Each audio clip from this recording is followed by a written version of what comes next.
अब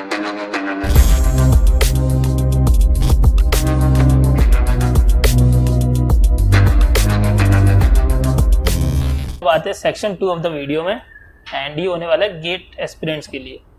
तो since you have crack GATE and AIR 53 आपने अचीव की थी, और जब अपनी 2-3 दिन पहले बात हुई थी तो आपने मेंशन किया था कि थर्ड ईयर में भी आपने 2-3 मंथ्स की प्रिपरेशन की थी एंड देन दिया था, तो उसमें डेफिनेटली उसमें स्कोर अच्छा नहीं आया था।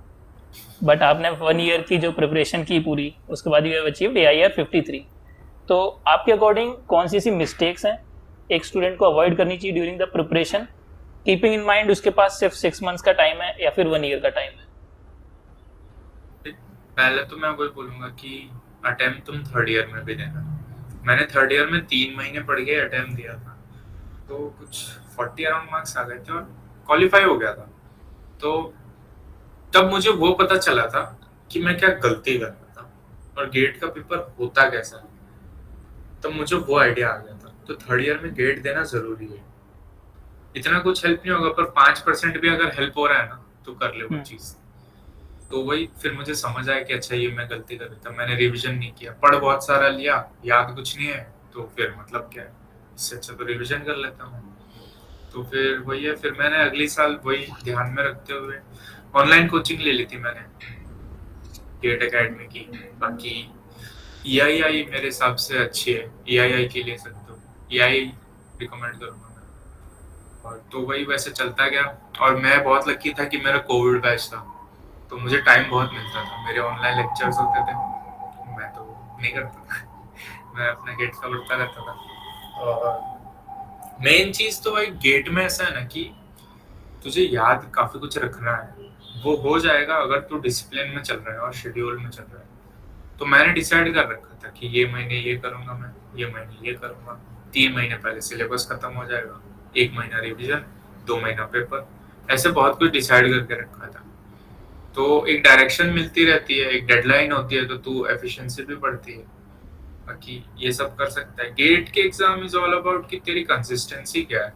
यार लोग शुरू करते हैं लेकिन फिर 6 महीने होते होते छोड़ देते हैं, क्योंकि ये हो जाता है कभी कभी, थोड़ा याद रखना होता है गेट में। पर गेट के एग्जाम कोई टफ नहीं है उतनी, बस तू कंसिस्टेंटली करता रहेगा तो निकल जाएगी। And next is the thing कि गेट निकालने के बाद आपके दिमाग में आया था कि मैं एमटेक की तरफ भी जाऊं या फिर मेरे पास MBA करने का भी ऑप्शन है, तो क्या उस तरफ मैं जा सकता हूं? गेट गेट यार ऐसे है ना कि वो बहुत ही ऑप्शंस खोल देती है तेरे लिए। तू PSC ज्वाइन कर सकता है, तू एमटेक कर सकता है, और तुझे MBA करना है तो तू नीटी से कर सकता है, जो बहुत ही अच्छा ऑप्शन है, बहुत ज्यादा अच्छा ऑप्शन। तो फिर मैंने भी देखते हैं यार, अब एमटेक तो मुझे नहीं करना था, वो मुझे समझ आ गया, तो वो थोड़ा रिसर्च वाला साइड है, तो रिसर्च मुझे एक्सप्लोर नहीं करना था। बाकी तुम अगर ऐसा है कि तुम PSC ज्वाइन कर रहे हो कोई गेट के बाद, फिर तुम्हें नहीं अच्छा लग रहा है, तो गेट का स्कोर है ना 3 साल वैलिड रहता है। 3 साल वैलिड है, मतलब अब मैंने BPCL ज्वाइन कर ली और मुझे समझ नहीं अच्छा लग रहा है, तो मैं 1-2 साल बाद वो सेम स्कोर से नीटी में अप्लाई कर सकता हूँ। नीटी सप्लाई चेन में करवाती है MBA, और वो इंडिया का वन ऑफ द बेस्ट है नीटी का सप्लाई चेन। तो वहां पे जा सकता है, MBA वाला ऑप्शन भी खुल जाता है। ओके, सो एक और डाउट आया था स्टूडेंट का कि आपने जो गेट की प्रिपरेशन की थी उसका क्या रोल था आपकी इंटरव्यू प्रोसेस में? क्या उसने हेल्प की थी ड्यूरिंग योर इंटरव्यूज जो आपने मुंबई में दिए या फिर जो आपने कैंपस में दिए? भाई गेट की प्रिपरेशन तो बहुत ही ज्यादा हेल्प की थी। मैंने बताया ना कि तेरे को मैंने डिसाइड कर रखा था कि ये महीने में मैं ये सब्जेक्ट क्लियर करूँ। तो पहली गेट की एग्जाम थर्ड ईयर वाली खत्म हो गई थी फेब तक। फिर मुझे इंटरव्यू का भी प्रिपेयर करना था, गेट का भी करना था। तो मैंने ये सॉर्ट कर लिया था कि मुझे पता है कि इंटरव्यू के लिए CRE, MTO, HTO और थर्मो ये सब इम्पोर्टेंट है, और ये सारे सब्जेक्ट तो गेट में भी है। तो मैंने अगले जो 4 महीने थे उन महीनों में गेट के लिए वही सारे सब्जेक्ट पहले खत्म कर दिए। तो जब इंटरव्यूज आए तो मेरे मेन कोर सब्जेक्ट गेट के खत्म हो चुके थे, तो गेट के खत्म हो गए, मतलब इंटरव्यू के भी खत्म हो गए, सेम ही होता है सब कुछ। तो फिर वो यहाँ वहाँ पे बहुत हेल्प कर रही थी, कि मेरे बेसिक्स क्लियर हो गए थे पूरे गेट की वजह से। तो बस फिर प्रैक्टिकल नॉलेज थोड़ी मैंने यूट्यूब पे सर्च करी, थोड़ी इधर उधर से जमा करके डॉक बना रखा है पूरा, वो मैं भेज दूंगा। तो जो भी सर डॉग बेचने वाले हैं उसकी लिंक मैं डिस्क्रिप्शन में दे दूंगा, ठीक है, तो सब लोग डाउनलोड कर लेना।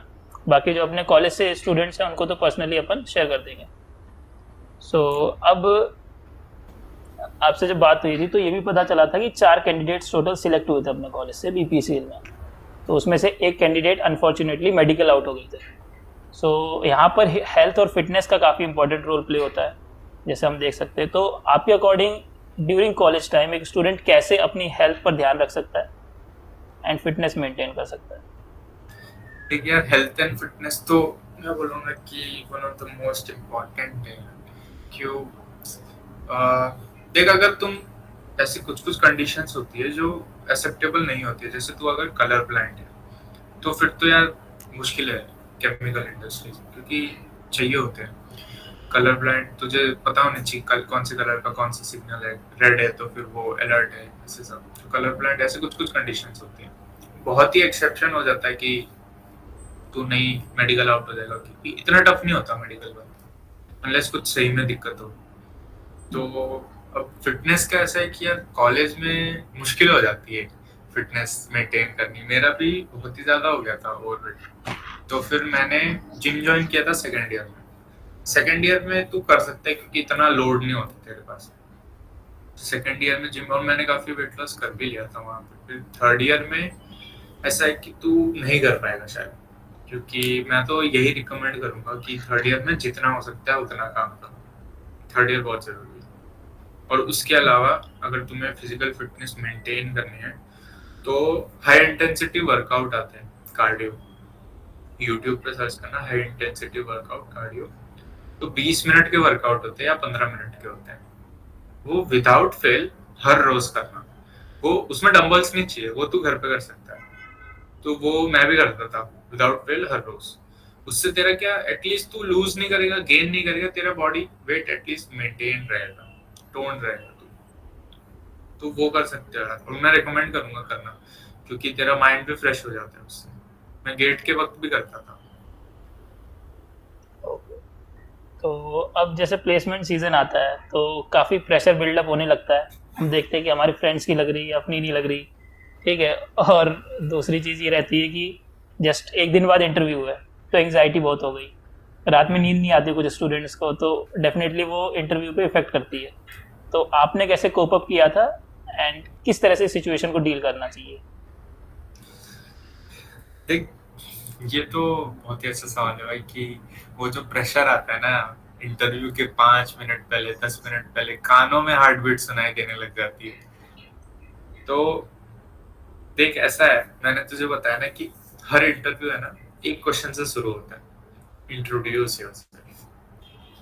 तो तू अपना इंट्रोडक्शन, बहुत टाइम ले इंट्रो बनाने में, मैंने बहुत टाइम लिया। एक स्टोरी बनानी है तुझे कि मैं यहाँ से शुरू किया, ये किया, तो मैंने ये किया और फिर मैं ऐसा बन गया। तो ऐसा समझ रहा है, स्टोरी है ये, वो बनवा ले। तो फिर मैंने अपने इंट्रो में जानबूझ के ऐसे पॉइंट्स रखे थे जहां से वो क्वेश्चन पूछ सकता है मुझे, और वो पूछेगा, और वो वही क्वेश्चन होंगे जो मैं चाहता हूँ वो मुझसे पूछे।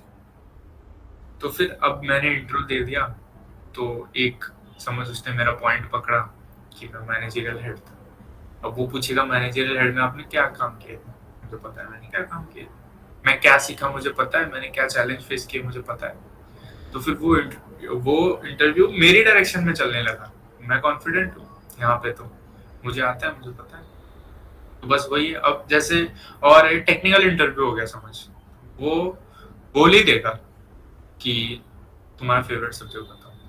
अगर वो ना बोले ना तो समझ तेरा इंटरव्यू आधा चलेगा, तुझे लग रहा है कि इंटरव्यू खराब हो रहा है, तो तू उसको सामने से बोल दे कि सर एमटीओ, मुझे एमटीओ का पूछूं, मुझे उसमें थोड़ा कॉन्फिडेंस है, थोड़ा नहीं बोलना पूरा कॉन्फिडेंस है। तो पूछ ही लेते हैं ऑलमोस्ट यार, सब मुझे भी पूछ लिया था।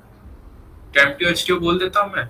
अब वो बेसिक क्वेश्चन पूछेंगे सबके, तो बेसिक क्वेश्चन तो अब तुझे आने ही चाहिए, अगर तू बोल रहे तुझे कॉन्फिडेंस है तो आने चाहिए। तो फिर वो वैसे चला जाता है। और एचआर के लिए मैं बता रहा हूँ कि फिक्स है, एचआर वाले फिक्स 4-5 क्वेश्चन है, वही वो पूछते रहेंगे कि 5 साल में कहाँ देख रहे हो खुद को, अल्टीमेट गोल क्या है तुम्हारी लाइफ का, तुम्हारी स्ट्रेंथ क्या है, वीकनेस क्या है, क्या करना चाहते हो, तुम्हारा ये कंपनी से क्या एक्सपेक्ट कर रहे हो, और तुम कंपनी के बारे में क्या जानते हो। इस पे तो बढ़िया रिसर्च कर लेना, सब कुछ पता होना चाहिए तुझे कंपनी के बारे में, तेरी सीरियसनेस पता चलती है तो कितना सीरियस है। तो ये इंटरव्यू के फिक्स है कि ये सब आने वाले, तूने ये प्रिपेयर कर लिया तो फिर तुझे नर्वसनेस नहीं होगी यार, क्योंकि तुझे पता है ये पूछने वाला है। उसके बाहर का पूछ लिया तो ठीक है, संभाल लेंगे जो होगा वो। तो मतलब ऐसा बोल सकते हैं जितना ज़्यादा अपने आप को हमको क्लैरिटी होगी, नॉलेज होगी उस इंटरव्यू के बारे में, उतना ज़्यादा अपन प्रेशर से दूर रह सकते हैं, एंग्जाइटी से। तो और एक और मैं वो बताऊंगा कि जैसे गेट में होता है ना यार, बहुत ही प्रेशर हो जाता है, तेरे को एक अटेम्प्ट मिलेगा और तुझे उसमें फोड़ना है, तो कैसे करेगा यार। तो उसका बस एक ही सॉल्यूशन है, अब मुझे एग्जाम देनी है तो मैं जितने हो सकता है उतने मॉक दूंगा, जितने मॉक दूंगा तो मुझे सारे टाइप के पेपर पता चल जाएंगे कि इजी पेपर में ये अप्रोच में मुझे ये फायदा हो रहा है, ये नुकसान हो रहा है, हार्ड पेपर ऐसे टैकल करना है। तो मैं खुद को पहले से प्रिपेयर कर रहा हूँ ना कि ये सिचुएशंस हो सकती है, उसका जवाब ये, पहले से प्रिपेयर कर लूँ तो गेट में उतना डर नहीं लगेगा। मैंने 10 मिनट दिया गेट का पेपर, समझ आ गया कि बहुत ही टफ है ये पेपर। तो अब मैंने जो मॉक दिए थे टफ, तो मैंने अपने आप को उस हिसाब से वो स्ट्रेटजी चेंज कर ली। बस वैसा ही है, इंटरव्यूज के लिए भी तू पहले से जो पूछे हुए क्वेश्चन है वो प्रिपेयर कर ले, वो सब आ गए तो बढ़िया वाली बात है। सो अब ऑलमोस्ट सारे क्वेश्चन तो कवर हो गए हैं, तो लास्ट क्वेश्चन के साथ रैप अप करते हैं कि आपका फाइनल मैसेज क्या होने वाला है व्यूअर्स के लिए जो कि इस वीडियो को देख रहे हैं। क्या व्यूवर्स, जो सेकंड थर्ड ईयर्स के जो बच्चे हैं ना, फर्स्ट सेकंड थर्ड ईयर के बच्चे, इवन फोर्थ ईयर भी, तुम लोग को अगर नहीं पता है कि तुम्हें क्या करना है तो तुम हो सकता है उतना ज्यादा exposure low.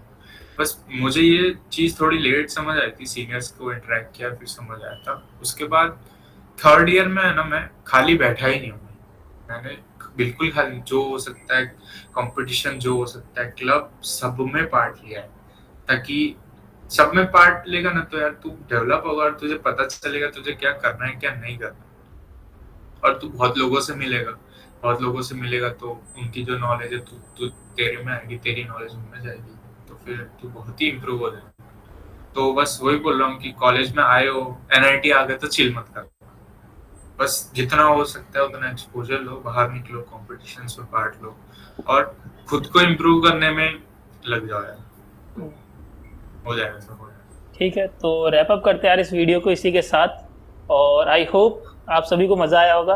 And I want to thank you sir for taking out the time to guide us with their valuable interview experience. And अगर वीडियो यार अच्छा लगा हो तो लाइक कर देना, और कोई डाउट बचता है तो कमेंट कर देना कमेंट सेक्शन में।